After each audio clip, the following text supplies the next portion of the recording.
والصلاة والسلام على رسوله النبي الكريم وعلى آله وصحبه أجمعين أما بعد فأعوذ بالله من الشيطان الرجيم بسم الله الرحمن الرحيم ويا قوم لا أسألكم عليه مالا إن أجري إلا على الله وما أنا بطارد الذين آمنوا إنهم ملاقو ربهم ولكني أراكم قوما تجهلون ويا قوم من ينصرني من الله إن طردتهم أفلا تذكرون ولا أقول لكم عندي خزائن الله ولا أعلم الغيب ولا أقول إني ملك ولا أقول للذين تزدري أعينكم لن يؤتيهم الله خيرا الله أعلم بما في أنفسهم إني إذا لمن الظالمين قالوا يا نوح قد جادلتنا فأكثرت جدالنا فأتنا بما تعدنا إن كنت من الصادقين قال إنما يأتكم به الله إن شاء وما أنتم بمعجزين ولا ينفعكم نصحي إن أردت أن أنصح لكم إن كان الله يريد أن يغويكم وربكم وإليه ترجعون. گزشتہ آپ سے بات کی تھی وَيَا قَوْمِ لَا أَسْأَلُكُمْ عَلَيْهِ مَالًا.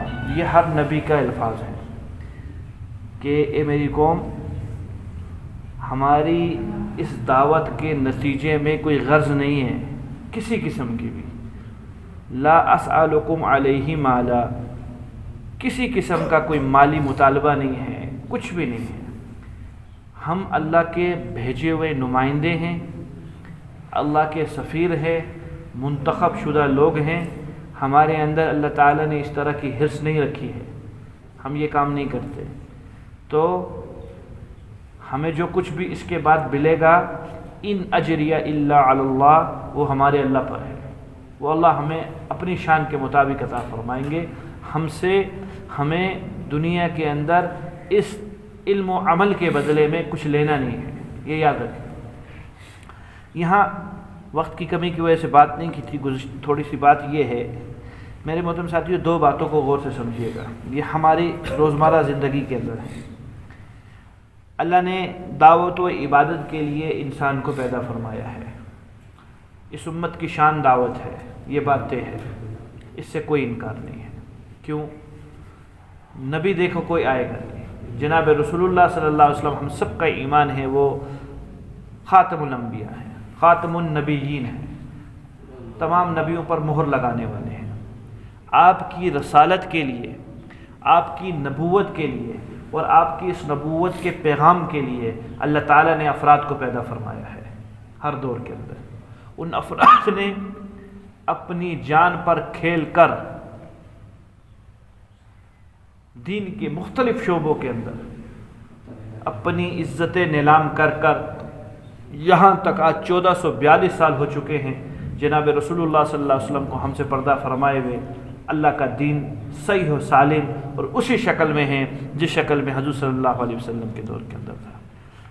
اگر اس بات پہ بھائیو شک ہے تو بہت خطرے میں ہو، پھر تو عبادت قبول ہی نہیں ہے، کیونکہ عقیدے کے اندر متذبذب ہو، متردد ہو، اضطرابی اور اضطراری کیفیت، انتشاری کیفیت اس میں ہے، عقیدے کے اندر ہے.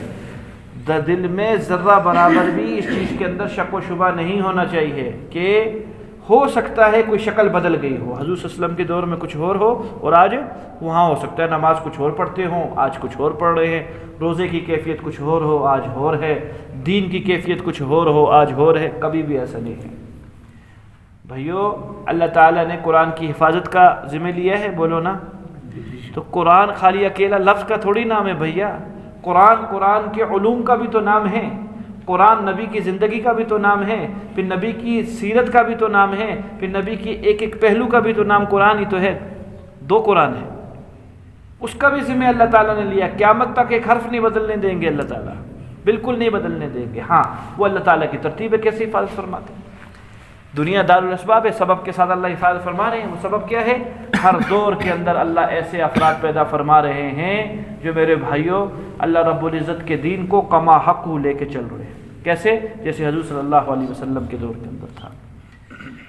تو یہ بات مسلم ہے کہ یہ امت دعوت اور عبادت کے لیے آئی ہے۔ ان دونوں کاموں کے لیے اللہ تعالیٰ افراد پیدا فرماتے ہیں اور وہ افراد لے کے چلتے ہیں۔ امت ان افراد کے ساتھ جڑی ہوئی ہوتی ہے۔ نتیجہ کیا نکلتا ہے میرے بھائیو؟ نتیجہ یہ نکلتا ہے کچھ غائبی چیزیں نظر آنا شروع ہو جاتی ہیں، کچھ نصرتیں اللہ کی طرف سے آتی ہیں۔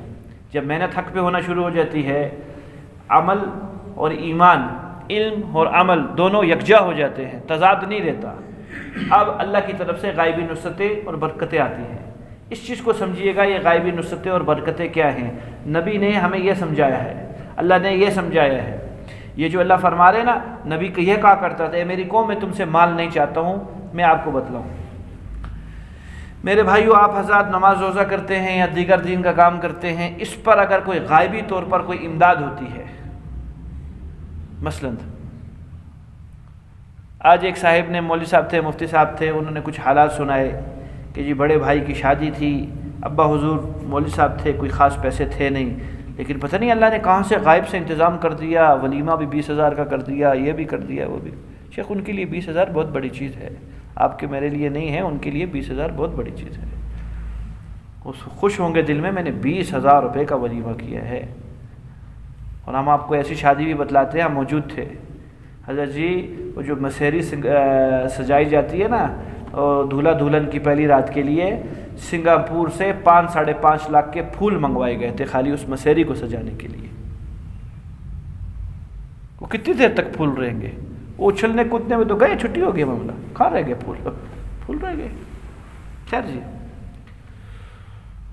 اب یہ غائبی مدد ہوگی۔ ایک مثال دی ہے میں نے آپ کو،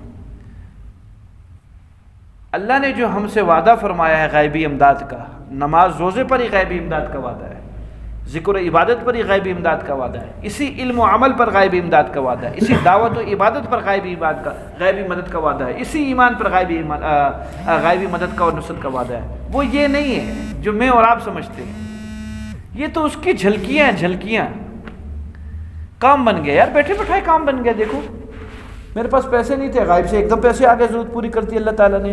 فلاں کام پھنسا ہوا تھا، بغیر کسی محنت کے اللہ نے وہ کام پھنسا دیا۔ بھوک تھی، بھوک مٹا دی۔ فلاں مسئلہ پھنسا ہوا تھا، وہ ہو گیا۔ یہ جھلکیاں ہیں، چھلکے۔ بارش آنے لگے نا، اور موسلادھار بارش آئے گرج چمک کے ساتھ، تو اس سے پیچھے بادل اس کی شکل بتلاتے ہیں کہ آنے والے، یہ بادل ہیں، یہ بادلوں کی آوازیں ہیں، اصل بارش پیچھے آنی ہے۔ تو یہ چیزیں موعود ہیں۔ کیا ہیں؟ موعود، مقصود نہیں ہے کہ اس کو مقصود سمجھو۔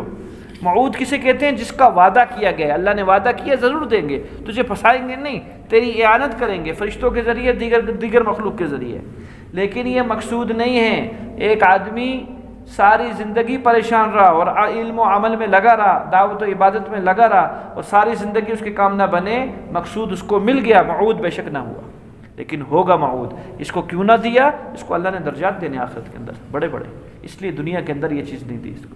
سمجھ میں آئیے بات بھائی؟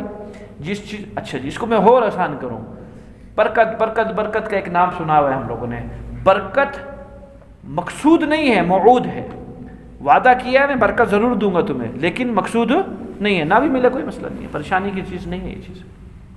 مال میں برکت نہ بھی ہوگی، ضرور ہوگی، جب اللہ نے وعدہ کیا تو کیسے نہیں ہوگی؟ ضرور ہوگی، لیکن وہ مقصود نہیں ہے، ہوگی تب بھی ٹھیک، نہیں ہوگی تب بھی ٹھیک۔ سمجھ میں آتی ہے بات بھائی؟ تو جی مطالبہ کیا نکلا؟ مطالبہ یہ تھا جی ان حضرات کا، یہ جو جوہلات ہے بظاہر طور پر، نبی جی آپ فرشتے نہیں، دلیل ہو گئی۔ اگلی بات، آپ کے قریب بیٹھنے والے لوگ انتہائی جاہل اور ان پڑھ ہیں اور غریب لوگ ہیں، فرمایا کہ ان کو نکالو، کہا ہم نہیں نکال سکتے، یہ تو ان قریب رب سے ملاقات کریں گے، رب ان غریبوں کو دیکھ کے بہت خوش ہوتے ہیں، خوب ملیں گے رب سے۔ اگر میں نکالتا ہوں ان غریبوں کو تمہارے کہنے کے اوپر، وَيَا قَوْمِ مَن يَنْصُرُنِي مِنَ اللَّهِ، مجھ کو کون بچائے گا؟ نبی کیا کہہ رہے ہیں؟ میرے بھائیوں، نبی تو مقام عظمت پر ہوتے ہیں، مقام جلال کے اوپر ہوتے ہیں، ہر وقت اللہ رب العزت کی طرف نگاہیں ہوا کرتی ہیں، ہر کسی پلک جھپکنے تک بھی خالی اللہ کی منشا کے مطابق کام ہو جائے، اولا غیر اولا، افضل غیر افضل، اس پر طبیعتیں خراب ہو جاتی ہیں ان کی، حرام حلال تو ہو نہیں سکتا ان سے، کہ سوال پیدا نہیں ہوتا کہ حرام اور حلال کے اندر کوئی اختلاط ہو جاوے۔ ان کی زبان شریعت ہوتی ہے، ان کی زبان کیا ہوتی ہے؟ جو فرمائیں گے وہ کیا بن جائے گی؟ وہ شریعت۔ یہ نہیں بولتے، یہ اگر بولیں گے تو قرآن بولیں گے، اگر یہ بولیں گے تو حدیث بولے گی، بس یہ دو باتیں ہوگی، تیسری بات نہیں ہے۔ نبی کی ساری زندگی حدیث۔ صحابی رسول تھے زید بن ثابت رضی اللہ عنہ، اللہ کے رسول صلی اللہ علیہ وسلم کی ہر بات لکھ لیا کرتے تھے، ہر بات لکھ لیا کرتے تھے۔ تو دوسرے صحابہ نے کہا دیکھو آپ صلی اللہ علیہ وسلم ہماری طرح کے انسان ہیں، کبھی خوشی میں ہوتے ہیں، کبھی غم میں ہوتے ہیں، کبھی ہنسمکھی مزاج کے اندر ہوتے ہیں، کبھی طبیعت میں تھوڑی سختی ہوتی ہے، غصے کی کیفیت میں ہوتے ہیں، ہر بات نہ لکھا کر، پوچھ کے لکھا کر، کیونکہ یہ بعد میں قابل عمل چیزیں بننی ہیں، لوگوں نے اس پر عمل کرنا ہے کہ ہمارے نبی صلی اللہ علیہ وسلم نے یہ کام فرمایا ہے، تو خیال کیا کر۔ تو لکھنا چھوڑ دیا۔ اللہ کے رسول صلی اللہ علیہ وسلم نے فرمایا زید لکھتا نہیں؟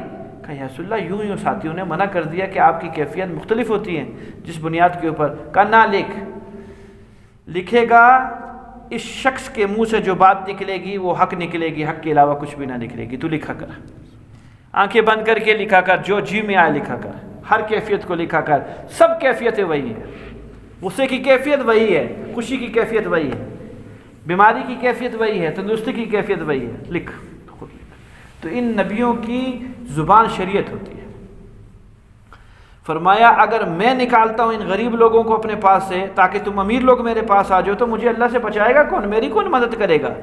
میں تو مقام الزام پر کھڑا ہو جاؤں گا، سوال پیدا نہیں ہوتا، میں نکال دوں گا۔ فلا تذکرون، تمہیں دھیان نہیں ہے اس چیز کا، میں ایسے کام نہیں کر سکتا ہوں، کبھی بھی نہیں کر سکتا ہوں۔ اب یہ نبیوں کو کچھ صفات سمجھتے ہیں کہ بس یہ نبی ہے گویا یہ خدا ہے، نبی ہے، خدا خدا ہے، اس عقیدے کو سمجھیے، نبی ہے، خدا ہے۔ نبی کی حیثیت جتنی بھی ہو جائے وہ نبی ہی کی رہتی ہے، نبی اللہ تھوڑی بن سکتے ہیں بھائی۔ جس طرح ان رافضیوں کا عقیدہ ہے کہ حضرت علی ہی نبی ہیں، حضرت علی ہی نبی ہیں۔ وہ کیسے کہ حضور صلی اللہ علیہ وسلم، نبوت تو نہیں ملی انہیں اور وہی جبرائیل تو نہیں آتا تھا ان کے پاس، لیکن حضور صلی اللہ علیہ وسلم کی روح مبارک حضرت علی میں حلول کیا کرتی تھی۔ حلول کہتے ہیں اندر آ جانے کو، کفری عقیدہ ہے۔ بات کر رہا تھا اس بات ان کی کچھ وہ آئے، انہوں نے توبہ نعوذ باللہ علی کو اللہ کے درجہ دے، پھر انہوں نے وہ کچھ بندوں کو امام باڑے سے نکالا بھی، وہ بیچ میں کچھ ایسی باتیں ہوئی ان کے اوپر کہیں اور ہیں، تو پتہ چلا کہ مطلب ابھی اس حد تک چلے گئے کہ جی حضور صلی اللہ علیہ وسلم کی روح حلول کی ہے کس میں؟ حضرت علی رضی اللہ تعالیٰ عنہ میں۔ اچھا اب یہ نفس نبی بن چکے، حضرت علی کون ہو چکے؟ گویا نبی ہو گئے، حضور صلی اللہ علیہ وسلم ہو گیا، ابھی علی کی حیثیت ختم، ابھی نبی کی حیثیت اس کے اندر آ چکی۔ تو اس عقیدے کو مانا جائے تو پتہ کیا خرابیاں آتی ہیں؟ جو کل تک ماں تھی آج بیوی بن گئی ہے۔ کل تک کیا تھی؟ تمام کی تمام ازواج المطہرات امہات المومنین ہیں۔ یہ ایمان والوں کا، ہمارا اہل سنت والجماعت کا متفق عقیدہ ہے کہ حضور اسلام کی جتنی ازواج ہیں وہ ہماری کیا ہیں؟ مائیں ہیں۔ اگر حلول ہوتا ہے حضرت علی میں تو کل تک وہ ماں تھی اماں عائشہ، آج کیا بن گئی ہے؟ بیوی۔ اور انہوں نے مانا اس چیز کو کہ یہ تم ٹھیک کہہ رہے ہو، یہ بیوی بن گئی ہے، اس بنیاد پہ اماں عائشہ کو طلاق دیا حضرت علی نے، اور اماں عائشہ کو طلاق ہوگی لہٰذا اہل بیت سے خارج ہو گئی ہے۔ یہ عقیدہ ہے۔ اگر قرآن اور حدیث میرے بھائیوں صحیح نہ سمجھو گے، یہ لوگوں کے پاس ایسے دلائل ہیں، عام آدمی ایک سیکنڈ میں گمراہ ہو جائے، کہاں سے کہاں نکل جائے۔ نبی کی حیثیت نبی کی ہے، اللہ کی حیثیت اللہ کی ہے، صحابی کی حیثیت صحابی کی ہے۔ صدیق اکبر ازلی دوست ہے حضور صلی اللہ علیہ وسلم کے اور ابدی دوست ہے حضور صلی اللہ علیہ وسلم کے۔ ایڑی چوٹی کا زور مان لے صدیق اکبر محمد رسول اللہ نہیں ہو سکتے۔ عمر فاروق بے شک ان کو کہا گیا کہ میرے بعد اگر کوئی نبی ہوئے تو وہ تو ہو، مراد حضور صلی اللہ علیہ وسلم کی مراد ہے حضرت عمر رضی اللہ عنہ، نبی نہیں ہو سکتے۔ حضرت عثمان نبی نہیں ہو سکتے۔ حضرت علی بے شک ان کے بہت بڑے رتبے ہیں کہ پوری امت سر اوپر کرے تو پگڑیاں نیچے گریں، اتنے اوپر رتبے ہیں، لیکن نبی نہیں ہو سکتے۔ قرآن یہ سکھا رہا ہے۔ خیر جی، تو ان کے ہاں کیونکہ نبی ہوتا ہے، نبی کو اللہ نے سب کچھ دیا ہوتا ہے، جس طرح آج کل کے ہمارے بعض لوگ کہتے ہیں کہ نبی خود مختار ہے، اللہ کے خزانے نبی کے پاس ہے، جس کو چاہے غریب کر دے، جس کو چاہے امیر کر دے۔ اچھا جی، جس کو چاہے تندرست کر دے، جس کو چاہے فلاں کام کر دے، اور غائب کا علم بھی ہوتا ہے، فرشتہ بھی ہوتا ہے۔ فرشتہ بول کے نبی کی شان کم کرتے ہیں، میں نے آپ کو جمعے میں عرض کیا اس در پہ فرشتے ہاتھ جوڑ کے کھڑے ہوئے ہیں، یہ فرشتے بول کے وہ کر رہے ہیں، فرشتوں نے توپوں کی سلامیاں دی ہیں نبیوں کو، فرشتوں نے نبیوں کو سجدے کیے ہیں، یہ فرشتہ بول کے نبی کی وہ فرشتوں نوریوں کا شہنشاہ جناب ابراہیم جبرائیل علیہ السلام نوروں کا کیا ہے؟ شہنشاہ ہے، بادشاہ ہے، رک گیا تھا اور خاک پہنچ چکی تھی کہاں تک؟ وہاں تک جس کا تصور بھی نہیں کر سکتا تھا نور، یہ جو فرشتے تھے۔ تو نبی کی شان نور سے کہیں گنا اونچی ہے، فرشتوں سے کہیں گنا اونچی ہے۔ حیثیت ہے نور کی بھی حیثیت ہے نبیوں میں اور حضور صلی اللہ علیہ وسلم میں آسمانی سطح کے اوپر، اور زمین میں ہمارے لیے کیا ہیں؟ خاک ہے، خاکی ہیں، خاکی بشر ہیں، بشر۔ نبی نے صفا اعلان کیا اللہ کی طرف سے، سنو میرا عقیدہ کیا ہے، تم نے میرے کو کیا بنایا ہے؟ وَلَا أَقُولُ، میں کبھی نہیں کہوں گا، یہ نوح علیہ السلام کا بھی قول ہے، جناب محمد رسول اللہ کا بھی قول ہے، کیا میں تم سے کبھی نہیں کہوں گا لَكُمْ عِنْدِي خَزَائِنُ اللَّهِ، میرے پاس اللہ کے کیا ہیں؟ خزانے ہیں، میرے پاس اللہ کے خزانے نہیں ہیں۔ بات آ رہی ہے۔ ہمارے استاد جی تھے، ہم نے ترمذی پڑھی ہے منظور مینگل صاحب سے، طبیعت کے اندر ان کے وہ ہے مزہ زیادہ ہے، مناظر ہے اور کمال مناظر ہے۔ ہم نے اپنے شیخ سے سنی ہے باسلم اللہ خان صاحب سے، کا محدث کے پاس جو علم ہوتا ہے اللہ نے اس کو عطا فرمایا ہے، منظور مینگل صاحب کو فرماتے تھے کہ جو محدث کے پاس علم ہوتا ہے وہ اللہ نے اس کو عطا فرمایا ہے، طبیعت میں شوقی زیادہ ہے۔ ہمیں ایک قصہ سنایا، وہ یاد آ گیا یہاں خزائن اللہ سے، کہا کہ عطا اللہ شاہ بخاری رحمۃ اللہ علیہ بڑا آدمی تھا، شیخ یہ عام آدمی ہے، شاہ جی رحمۃ اللہ علیہ بہت بڑے آدمی تھے۔ ایک تو نسبت تھی حضور صلی اللہ علیہ وسلم کے ساتھ، سید تھے، بخارا کے رہنے والے تھے، اور دوسرے نمبر کے اوپر وہ تھے ایک بہت متباہر عالم تھے، حضور صلی اللہ علیہ وسلم کے نقش قدم پہ چلنے والے بندے تھے۔ ادب کتنا تھا، کمال آدمی تھا۔ یہ آئے جی اشرف علی تھانوی رحمۃ اللہ علیہ کے پاس ملنے کے لیے، عمر میں اشرف علی تھانوی رحمۃ اللہ علیہ بڑے تھے، یہ چھوٹے تھے، گویا حکیم الامہ اشرف علی تھانوی رحمۃ اللہ علیہ استادوں کے درجے میں تھے اور یہ شاگردوں کے درجے میں تھے، ایسے سمجھے اس ٹائم پہ۔ تو ایک 10 کلو مٹھائی لے کر پہنچے ہدیے کے طور پر، اور آج پہلی ملاقات ہے، انہوں نے حضرت کو نہیں دیکھا ہوا، حضرت نے ان کو نہیں دیکھا ہوا، پہلی ملاقات ہے۔ ملاقات ہوئی چبوترے کے اوپر، خیر ہو صاحب بصیرت آدمی چہرے سے پہچان جاتا ہے یہ آدمی کون ہے، تو عزت دی، بٹھایا۔ نماز کے بعد ملاقات ہوئی تفصیلی، کہا حضرت آپ کے لیے کیا نام ہے بھائی تیرا؟ کہا جی عطا اللہ لوگ کہتے ہیں۔ عطا اللہ شاہ بخاری رحمۃ اللہ کیا فرما رہے؟ عطا اللہ لوگ کہتے ہیں۔ حضرت آپ کا پورا نام؟ کا جی لوگ مجھے میاں محمد اشرف کہتے ہیں۔ حضرت میں آپ کے لیے ایک 10 کلو مٹھائی کا تحفہ لایا ہوں۔ کہا بھائی یہ تو قبول نہیں کر سکتا، وجہ؟ کہ میرا دستور یہ پہلی ملاقات پہ ہدیہ نہیں لیتا، ہاں جب تکلف ہو جائے، بے تکلفی ختم ہو جائے، بے تکلفی عام ہو جائے، جان پہچان لگ جاؤں، پھر میں تب ہدیہ قبول کرتا ہوں۔ تو میری شرائط کے مطابق نہیں ہے، اور میں بیٹھا بھی خانقاہ پہ ہوں تو اپنا اصول نہیں توڑ سکتا، اگر میں توڑوں گا تو لوگ کیسے پورا کریں گے، ہدیہ تو قبول نہ ہوئے۔ کہا حضرت ہدیہ تو دے کے جاؤں گا۔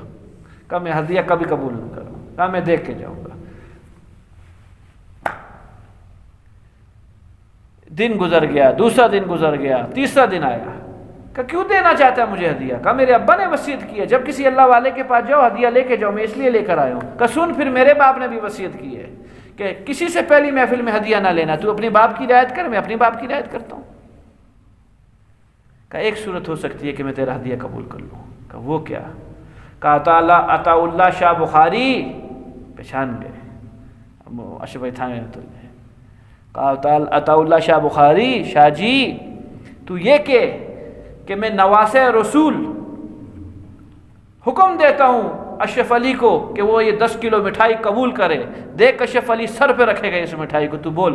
کہا حضرت ہم تو یہ نہ بولے۔ کہا پھر میں ہدیہ قبول نہ کروں، تو مجھے حکم دے پھر میں قبول کروں گا، ہدیہ دیتا ہے میں نہیں لیتا، پھر میں نہ لیتا۔ کہا حضرت چلیں ایسا بولتا ہوں کہ میں گستاخی بھی نہ کروں، جو آپ نے الفاظ بولے نا ابھی منہ سے، وہ میری مراد ہے، وہی میری مراد ہے، میں منہ سے نہیں بولوں گا۔ کہ چل جا رکھ دے۔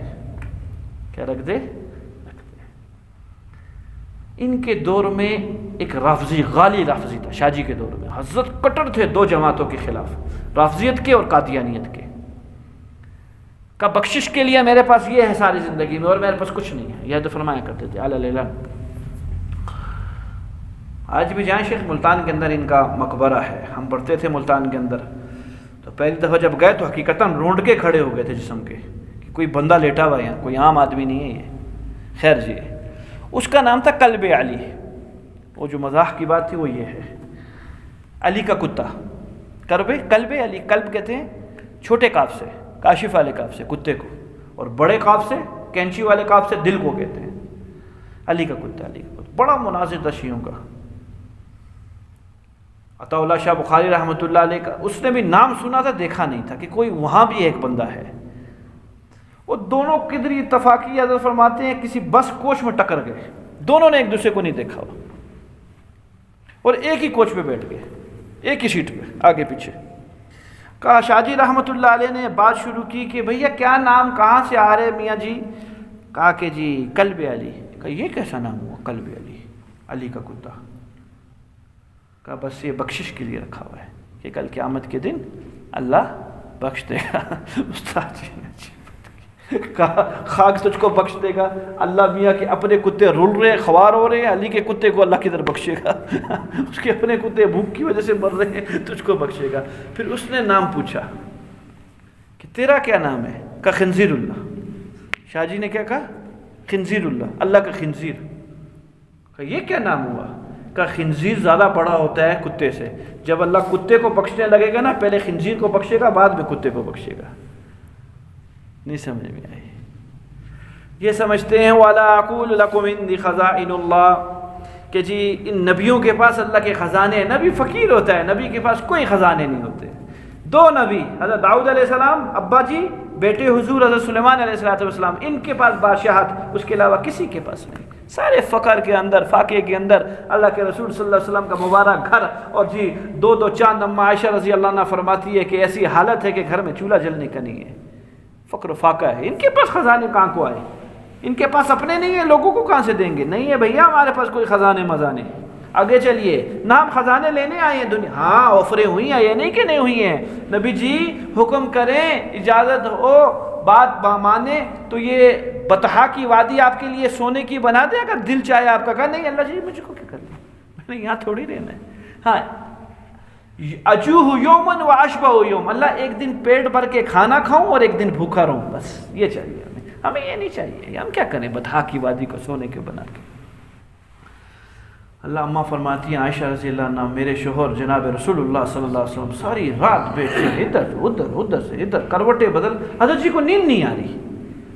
یا رسول اللہ طبیعت خراب ہے، کوئی بے چینی ہے، کوئی حکم آ چکا ہے اللہ کا جس کی وجہ سے آپ پریشان ہیں؟ کہا نہیں عائشہ کچھ ایسا نہیں ہے۔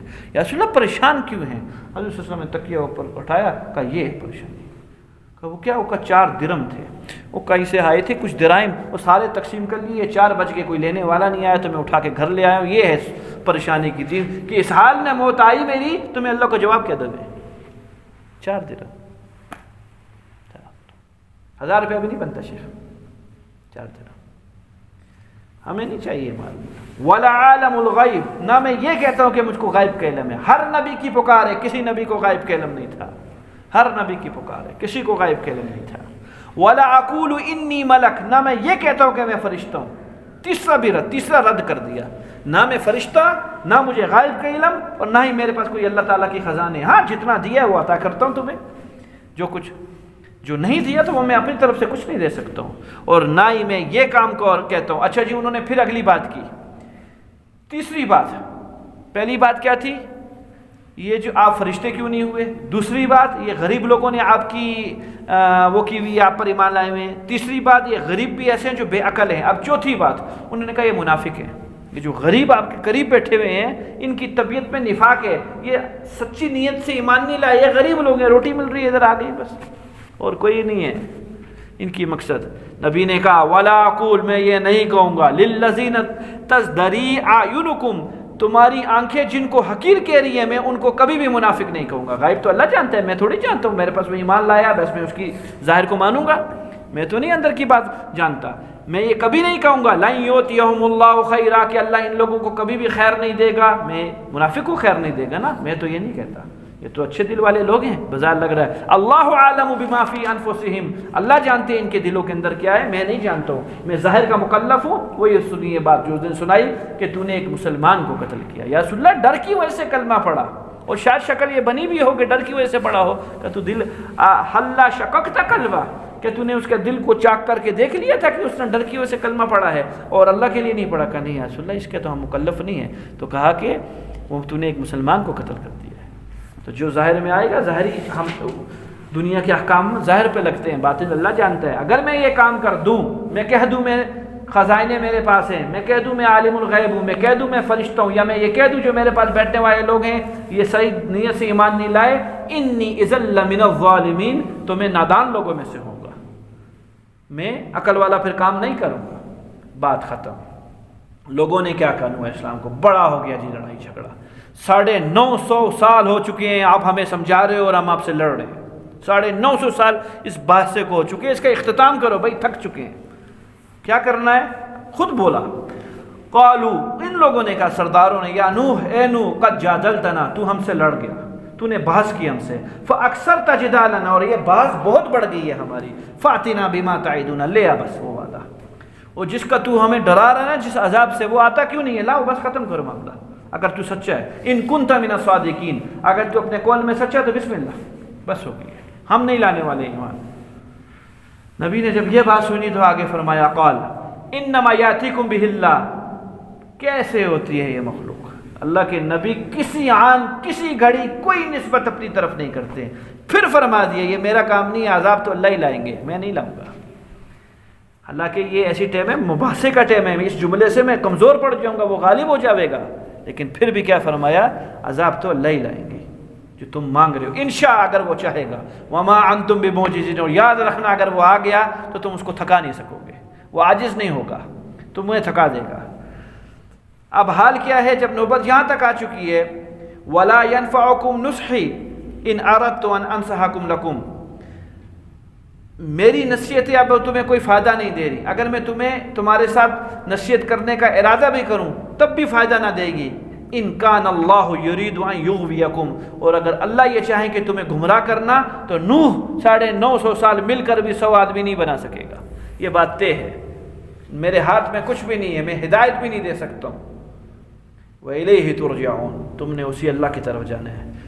ام یقولون، جب یہ اتنی باتیں نبی کی سنائی نوح علیہ السلام کی، 6000 سال پہلے گزرا ہے بندہ حضور صلی اللہ علیہ وسلم نے، تو جو سن رہے تھے لوگ، یعنی جن پر قرآن اتر رہا تھا حضور صلی اللہ علیہ وسلم کے دور کے اندر، آپ علیہ السلام کی توسط سے جو سنا رہے تھے مخالفین کو، مشرکین مکہ کو، بول پڑے ام یقولون، کہ اب بھی تم یہ کہتے ہو مشرکین مکہ، افطراہ، نبی گھڑ کے لے آئے اپنے پیٹ سے یہ باتیں، یہ کس کو معلوم تھی؟ ہمیں اور آپ کو اپنے پردادا تگڑ دادا کا نام نہیں پتا، اور نوح علیہ السلام کی بات سنا رہے ہیں حضور صلی اللہ علیہ وسلم، جس طرح اپنی آنکھوں سے دیکھ رہے ہیں، ابھی بیٹھی ہوئی بات ہو رہی ہے، یہ قرآن ہی تو ہے، یہ اللہ ہی کی بتائی ہوئی وہی تو ہے، اور کیا ہے؟ قل، نبی جی فرمائیے، ان افتریتہ، اگر میں جھوٹ کہہ رہا ہوں اور اپنے سے گھڑ رہا ہوں اس بات کو، فعلی اجرامی، تو اس کا جرم مجھ پر ہے، کل قیامت کے دن میں پکڑا جاؤں گا نا، تمہیں کیا ہے؟ تمہیں تو کچھ بھی نہیں ہوگا۔ وانا بریء مما تجرمون، اور میں بری ہوں ہر اس گناہ سے جو تم کر رہے ہو، میں تمہارے گناہوں کے قریب بھی نہیں بڑھتا۔ حضرت جی آگے پھر پوری آگے اس کے بعد کیا بنی ہے بات، اللہ تعالیٰ نے نوح علیہ السلام کو فرمایا کہ اب کے بعد کسی کو دعوت نہ دینا، بس مایوس ہو جا ان کے ایمان سے، یہ کبھی ابھی ایمان جتنے آ چکے وہ آ چکے، ابھی ایک دانہ بھی نہ آگے بڑھے گا۔ ہاں اگلا کام شروع کیجئے، وہ کیا ہے کہ کشتی کی تعمیر کیجئے، سکھاتے ہیں ہم آپ کو کیسے ترتیب بنانی ہے، زندگی رہی انشاءاللہ اس کو کل لے کے چلیں گے آگے لمبی تفصیل۔ اللہم صلی علی محمد وعلی آل محمد وبارک وسلم، ربنا آتنا فی الدنیا حسنہ وفی الآخرۃ حسنہ وقنا عذاب النار، آمین۔